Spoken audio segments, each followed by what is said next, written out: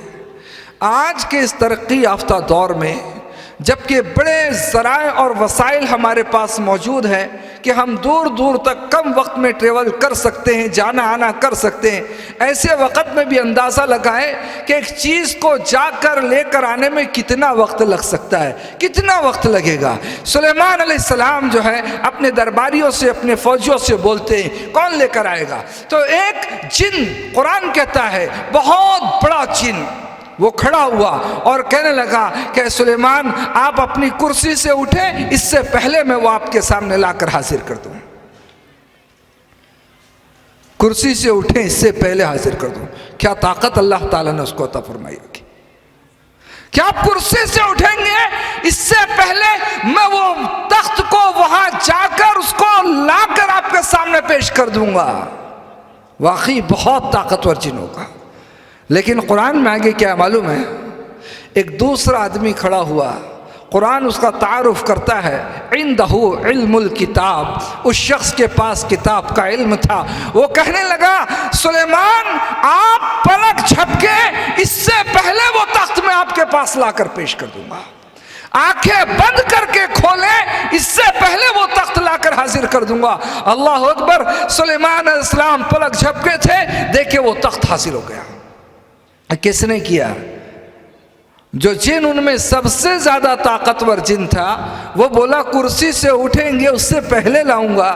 یہ شخص جن نہیں تھا، ایک انسان تھا، لیکن اس کے پاس کتاب کا علم تھا. علم کی وہ طاقت ہے، علم کے اندر اللہ نے وہ طاقت رکھی ہے کہ سب سے طاقت مضبوط جن کے مقابلے میں بھی اللہ تعالیٰ علم والوں کو طاقت عطا فرماتا ہے. اس نے کہا پلک جھپکے اس سے پہلے لا دیں گے.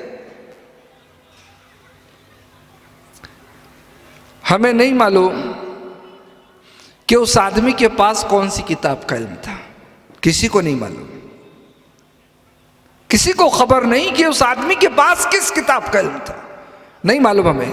لیکن ہم کو یہ بات ضرور معلوم ہے کہ اللہ رب العالمین نے محمد الرسول اللہ صلی اللہ علیہ وسلم کو جو کتاب عطا فرمائی ہے قرآن کریم، یہ دنیا کی تمام کتابوں میں سب سے زیادہ افضل ترین کتاب ہے، سب سے زیادہ عظمت والی کتاب ہے، سب سے زیادہ پاورفل کتاب ہے. ہمیں یہ بات ضرور معلوم ہے، یہ نہیں معلوم کہ اس آدمی کو کس کتاب کا علم تھا، پر قرآن کی جو عظمت ہے یہ ہم کو ضرور معلوم ہے. پھر کیا بات ہے دوستو، یہ کتاب جو سب سے عظمت والی کتاب ہے، اس سے ہم لوگ علم حاصل نہیں کر رہے. کیوں ایسا کر رہے ہیں؟ ہم میں سے کتنے بھائی ہیں جو قرآن کریم پڑھتے ہیں؟ کتنے بھائی ہیں جو سمجھنا چاہتے ہیں کہ اللہ تعالیٰ نے قرآن میں ہم کو کیا پیغام دیا ہے؟ کتنے بھائی اس چیز کی کوشش کر رہے ہیں؟ بڑی تعجب کی بات ہے نا، ایک آدمی ایک کتاب پر ایمان رکھتا ہے، اس کے حق ہونے کی، اس کی صداقت کی گواہی دیتا ہے، اس کے بارے میں یقین رکھتا ہے کہ وہ اللہ کی طرف سے نازل ہوئی ہے، اس کتاب سے بے پناہ محبت رکھتا ہے، بے تحاشا محبت ہے اس کو اس کتاب سے، اس کتاب کی حفاظت کے لیے وہ لڑ لیتا ہے. کبھی دھوکے سے ہاتھ سے چھوٹ کر گر جائے وہ اپنے گناہ کی معافی کے لیے صدقہ و خیرات کرتا ہے. اتنا زیادہ پیار و محبت ہے اس کو اس کتاب سے، لیکن پوری زندگی نکل جاتی ہے، اس کو یہ نہیں معلوم رہتا کہ کتاب میں لکھا کیا ہے. یہ کیسی محبت ہے جی؟ ایسا اس لیے ہے کہ ہم اس علم کی اہمیت کو نہیں سمجھ رہے ہیں. جو علم کی اہمیت ہمارے ذہنوں میں ہونا چاہیے اور ہم کو وہ علم حاصل کرنا چاہیے. دیکھیں، یاد رکھیں، دنیا کے سارے علوم کا سر چشمہ اللہ نے قرآن کریم کو بنا دیا ہے. تمام تر علوم کا سر چشمہ قرآن کریم ہے. آپ جانتے ہیں اللہ نے قرآن کریم کے بارے میں کیا فرمایا؟ خود قرآن کریم کے اندر اللہ فرماتا ہے لَوْ أَنزَلْنَا هَذَا الْقُرْآنَ عَلَى جَبَلٍ لَرَأَيْتَهُ خَاشِعًا مُتَصَدِّعًا مِنْ خَشْيَةِ اللَّهِ کہ اگر اس قرآن کو اللہ تعالیٰ کسی پہاڑ پر نازل کر دیتا، پہاڑ جو اس زمین کی سب سے مضبوط جگہیں ہیں، اللہ ان قرآن میں کہہ رہا ہے کہ اگر قرآن کو اللہ کسی پہاڑ پر نازل کر دیتا تو آپ دیکھتے کہ اللہ کے ڈر سے وہ پہاڑ ٹوٹ جاتا، وہ پہاڑ پھٹ جاتا، وہ پہاڑ دب جاتا، وہ پہاڑ ریزہ ریزہ ہو جاتا. اس قدر اس کے اندر اللہ کا ڈر ہوتا قرآن کی وجہ سے، قرآن کے اس میں نازل ہونے کی وجہ سے. افسوس ہے آج ہم کو اللہ تعالیٰ نے کتاب دی قرآن کریم، ہم انسانوں پر نازل فرمائی ہے، ہم تو اس پہاڑ کے مقابلے میں نرم ہے نا، اس پہاڑ کے پتھروں جیسے سخت تو ہم نہیں، اس پہاڑ کے مقابلے میں نرم ہیں ہم. اللہ نے ہمارے دل کو نرم بنایا، ہمارے جسم کو، دل و دماغ کو نرم بنایا.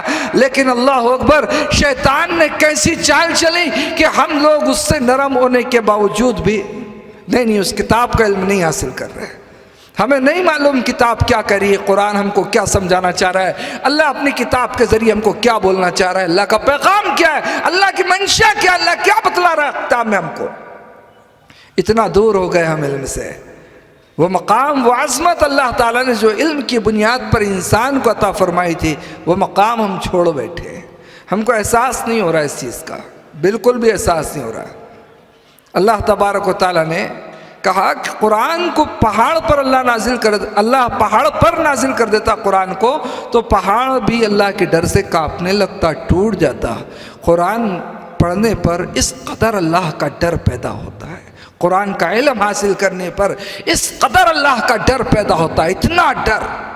اس لیے اللہ نے قرآن میں فرمایا نا انما یخشی اللہ من عبادہ العلماء، کہ اللہ رب العالمین سے اللہ کے علم والے بندے ہی حقیقی معنوں میں ڈرتے ہیں.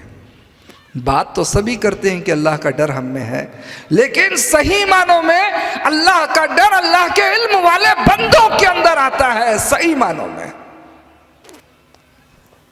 تو دوستو قرآن کریم پڑھا جائے، قرآن کریم کو سمجھنے کی کوشش کی جائے، اللہ کا جو پیغام ہے۔ دیکھیے اس لیے میں قرآن کی بات کر رہا ہوں کہ جب ہم بولے علم حاصل کرنے کو تو ایک بات ذہن میں آ سکتی ہے کہ علم کیسا حاصل کرے، کس کو پڑھے، کس کی کتابوں کو ہم سمجھے۔ ہم کہتے ہیں وہ کتاب جس پر ایمان لائے ہو، جس کے لیے اپنی جانیں قربان کرنے کو لیے تیار ہو، اس کتاب کو پڑھنے کی کوشش کریں۔ اس میں جو علم آپ کو ملے گا، اس علم کے بارے میں اللہ قرآن میں فرماتا ہے ان ھذا القرآن یہدی للتی ہی اقوم۔ قرآن وہ علم دیتا ہے جو سب سے مضبوط علم ہے، قرآن وہ ہدایت دیتا ہے جو ہدایت سب سے پختہ اور مہر لگی ہوئی ہدایت اللہ کی طرف سے۔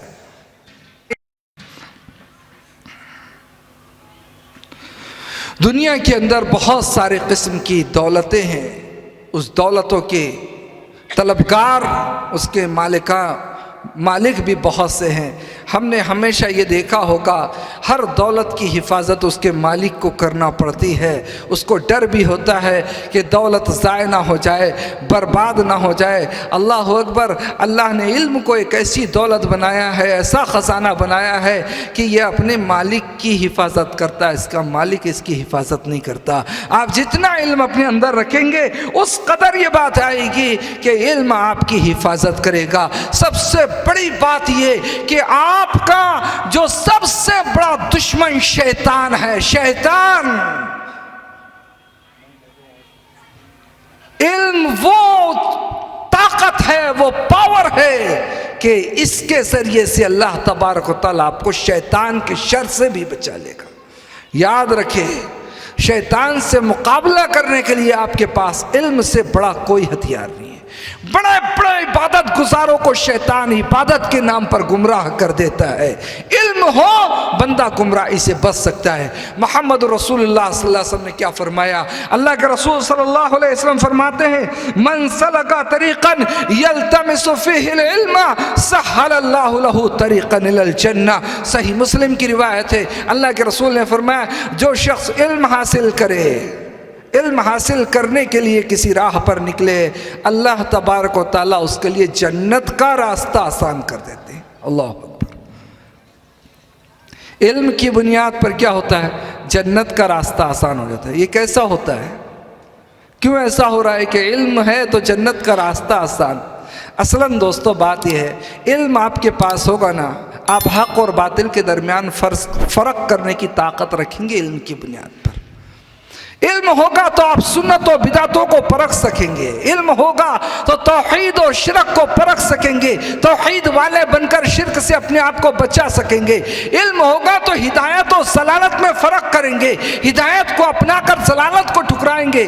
علم نہ ہو اور کبھی دینداری کا شوق آ جائے، اللہ والا بننے کا شوق آ جائے، علم نہ ہو تو پھر کیا ہوگا؟ بس یہ دیکھیں گے کس کی داڑھی اچھی، کس کی جھبا اچھا، کس کی ٹوپی اچھی، کون کام زیادہ کر رہا ہے، کس کا حلیہ بڑا اچھا ہے۔ آپ ان کو حق سمجھیں گے، آپ کو نہیں سمجھ میں آئے گا کہ حق کیا ہے باطل کیا۔ آپ صرف لوگوں کا ظاہر دیکھ کر فیصلہ کر سکتے ہیں۔ کب؟ جب آپ کے پاس علم نہیں ہوگا، لیکن علم ہوگا تو آپ پھر فیصلہ کریں گے حق و باطل کا۔ علم کی بنیاد پر آپ حق کو اختیار کریں گے، باطل کو چھوڑیں گے۔ اس لیے محمد رسول اللہ کہتے ہیں علم حاصل کرے گا نا بندہ تو اللہ تعالیٰ جنت کا راستہ اس کے لیے آسان کرے گا۔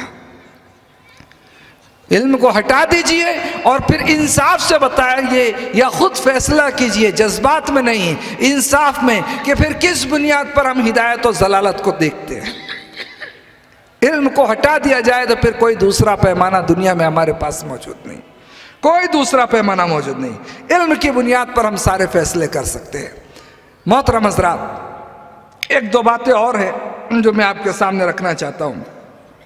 اللہ کے رسول صلی اللہ علیہ وسلم نے اس لیے ہم سب پر اللہ کے رسول صلی اللہ علیہ وسلم کا ایک حکم ہے، ہم سب کو عمل کرنا ہے۔ حکم اللہ کے رسول کا یہ ہے طلب العلم فریضۃ علی کل مسلم۔ دیکھو، علم کا طلب کرنا ہر مسلمان پر فرض ہے۔ کس کی بات ہے؟ محمد رسول اللہ صلی اللہ علیہ وسلم کی۔ ایک ایسی بات ہے کہ میں اور آپ اور بغیر اختلاف کے سارے مسلمان اس بات کو مانتے ہیں کہ علم کا حاصل کرنا ہر مسلمان پر فرض ہے، محمد رسول اللہ صلی اللہ علیہ وسلم سمجھائے ہیں، لیکن تعجب ہے ہم لوگ اس سے دور ہو گئے ہیں۔ اب آئیے ایک بڑی وہ اس آیت کی طرف جو میں نے پہلے آپ کے سامنے پڑھی تھی، اقرأ بسم ربک الذی خلق خلق الانسان من علق اقرأ وربک الاکرم الذی علم بالقلم علم الانسان ما لم يعلم۔ یہ پہلی 5 آیتیں ہیں جو سب سے پہلے نازل ہوئی تھی، سب سے پہلے نازل ہونے والی آیتیں۔ اب ان آیتوں کی بنیاد پر میں 2-3 باتیں آپ کے سامنے رکھ کے دوستو اپنی بات ختم کرتا ہوں۔ ہم لوگ جانتے ہیں کہ یہ امت محمد صلی اللہ علیہ وسلم کی امت، ہم لوگ امت محمدیہ صلی اللہ علیہ وسلم تمام امتوں میں سب سے بہترین امت ہے اللہ کے نزدیک۔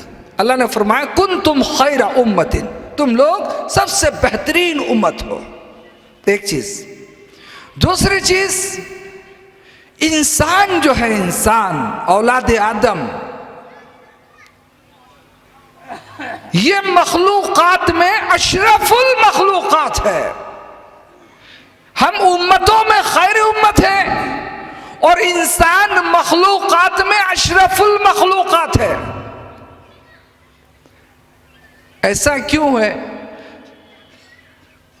کہ اس امت کو سب سے افضل ترین امت کہہ دیا گیا، انسان کو سب سے افضل ترین مخلوق قرار دے دیا گیا؟ اگر ہم کوئی ایک ایسی وجہ تلاش کرنا چاہیں جو دونوں جگہ موجود ہو تو وہ وجہ صرف اور صرف علم ہے۔ اور مخلوقات کو اللہ نے کیسے بنایا ہمیں نہیں معلوم، بنانے کے بعد اللہ نے اس کو کیا سکھایا ہم کو نہیں معلوم، لیکن قرآن کہتا ہے جب اللہ تعالیٰ نے حضرت آدم علیہ السلام کو بنایا اللہ تعالیٰ نے، تو بنانے کے بعد سب سے پہلے چیز کیا ہوئی؟ وَعَلَّمَ آدَمَ الْأَسْمَاءَ كُلَّهَا، اللہ تعالیٰ نے حضرت آدم علیہ السلام کو علم عطا فرمایا۔ اس لیے بعض لوگ یہ بات جو کہتے ہیں نا کہ علم انسان اور جانوروں کے درمیان فرق کرتا ہے، علم انسان اور دیگر مخلوقات کے درمیان فرق کرتا ہے، علم کے ذریعے اللہ انسان کی شان کو، اس کے مقام کو بیان کرتا ہے۔ اللہ نے جب انسان میں سب سے پہلے حضرت آدم کو بنایا تو پہلی چیز اس کو علم سکھایا، اور اللہ نے جب محمد رسول اللہ کو نبوت عطا فرمائی تو سب سے پہلا کام اللہ نے کہا اقرأ بسم ربک الذی خلق، پڑھیے اپنے رب کا نام لے کر جس نے آپ کو پیدا کیا ہے۔ تو یہ علم ہے جس کی بنیاد پر آپ اشرف المخلوقات ہیں، یہ علم ہے جس کی بنیاد پر آپ خیر امت ہے۔ اللہ تعالیٰ نے کہا ہے کہ قسم زمانے کی سارے اللہ تعالیٰ نے قرآن میں فرمایا وَالتِّينِ وَالزَّيْتُونِ وَطُورِ سِينِينَ وَهَذَا الْبَلَدِ الْأَمِينَ لَقَدْ خَلَقْنَا الْإِنسَانَ فِي أَحْسَنِ تَقْوِيمٍ ثُمَّ رَدَدْنَاهُ أَسْفَلَ سَافِلِينَ۔ اللہ نے بنایا سب سے اچھا ہے، لیکن جب آپ سے غلطیاں ہوں گی، کوتاہیاں ہوں گی، اللہ تعالیٰ جو بات آپ سے چاہتا ہے آپ اس کے خلاف جائیں گے، اللہ فرماتا ہے تو پھر اچھا بنانے کے باوجود بھی ہم سب سے نیچے ڈھکیل دیں گے۔ آج انسانوں کے ساتھ، بالخصوص ہم مسلمانوں کے ساتھ دنیا میں ایسا ہو رہا ہے۔ علم جو ہماری شان تھی، جو ہمارا زیور تھا، جو ہماری پہچان تھی، اکثر مسلمان اس چیز سے دور ہیں۔ اس کا نتیجہ ایک تو آپس میں چھوٹے چھوٹے مسائل میں بڑے بڑے اختلاف پر پڑے ہیں، ایک دوسرے سے حد درجہ نفرتیں رکھ رہے ہیں۔ وہ علم نہیں، صرف نفرت ہے کہ اس کی بنیاد پر ایک دوسرے سے ہم دور ہو جا رہے ہیں۔ اور دوسرا نقصان ہے کہ غیر قوموں کے درمیان جو ہم مسلمانوں کا مقام تھا ہمارے علم کی بنیاد پر، اس چیز سے بھی ہم دور ہو گئے۔ ہم کو احساس نہیں ہو رہا ہے اس بات کا، کیونکہ ہم اتنا دور ہو گئے کہ وہ سمجھنے کی طاقت ہی ہم سے ختم ہو گئی۔ اب دیکھیے اللہ تعالیٰ نے یہ پہلی 5 آیتیں جو اقرأ بسم ربک الذی خلق کی نازل فرمائی نا، اس میں 2 باتیں ہم کو سمجھنے کی ہے۔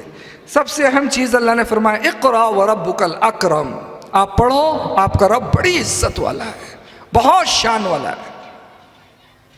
اللہ تعالیٰ نے آپ کو پڑھنے کا حکم دے کر اپنی صفت عزت کا کیوں ذکر کیا؟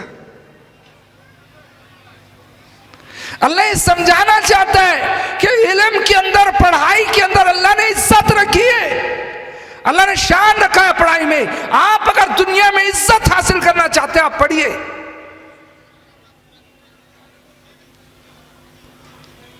عزت حاصل کرنا چاہتے ہیں آپ علم حاصل کیجئے.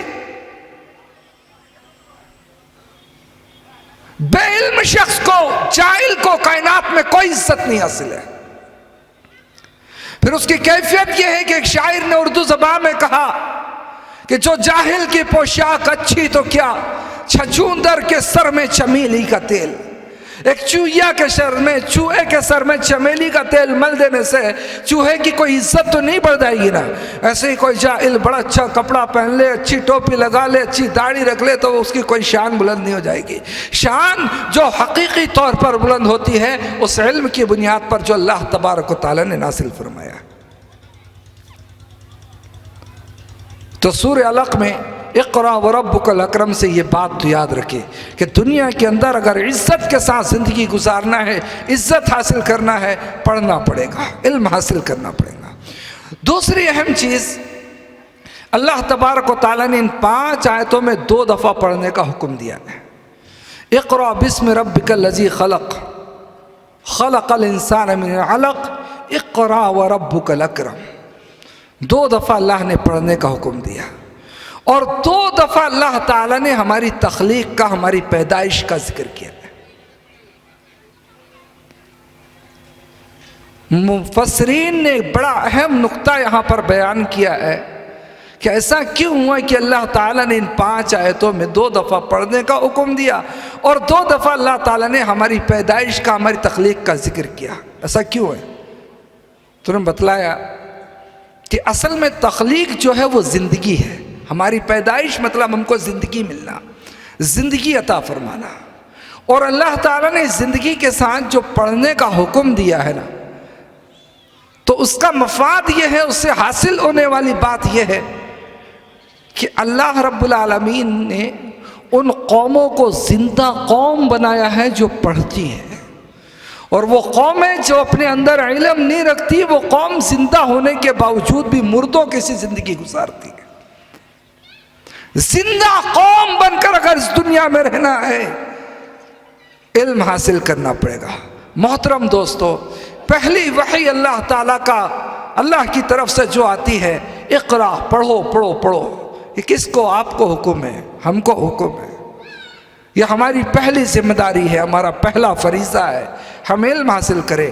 اگر علم حاصل کریں گے دنیا میں بھی عزت پائیں گے. اور کمال یہ ہے کہ موت کے بعد بھی علم والے کو اللہ اس کے علم کا ثواب دیتے رہتا ہے.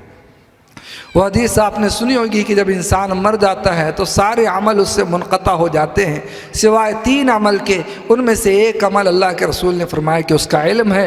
جو دنیا میں چھوڑ کر گیا وہ فوت بھی ہو گیا تو بھی اللہ رب العالمین اس کے علم کا ثواب اس کو پہنچاتے رہتا ہے.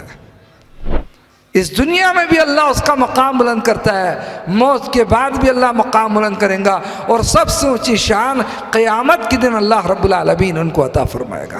اس لیے دوستو، ہم لوگ اس معاملے میں غور و فکر کریں. اگر ہم لوگ علم والے ہیں تو اپنے علم کو نکھارنے کی کوشش کریں، اس کو سنوارنے کی کوشش کریں، اس علم کو بڑھانے کی کوشش کریں، اس علم کا تجدید کریں، اس کو اثر نو پھر سے ہم کتابوں میں پڑھ پڑھ کر اس علم کے اندر نکھار پیدا کریں. اگر ہم علم والے نہیں، ہم نے نہیں پڑھا ہے، تو علم حاصل کرنے کی کوئی عمر دنیا کے اندر کسی کی نہیں ہے. آپ کوشش کیجئے کہ ہماری جو بھی عمر ہو گئی ہو لیکن اس کے باوجود بھی ہم قرآن پڑھیں، حدیث کی کتابیں پڑھیں، قرآن پڑھنے والوں سے ملاقاتیں کریں، ان سے قرآن کا علم حاصل کریں، حدیث پڑھنے والوں کی صحبت و رفاقت میں جائیں، ان سے حدیث کا علم حاصل کریں. ہم جتنا علم حاصل کریں گے اتنا ہمارے ایمان میں اضافہ ہوگا، ہمارے عمل کے اندر سدھار ہوگا. دعا ہے اللہ رب العالمین ہم سب کو نیک اعمال کی توفیق عطا فرمائے.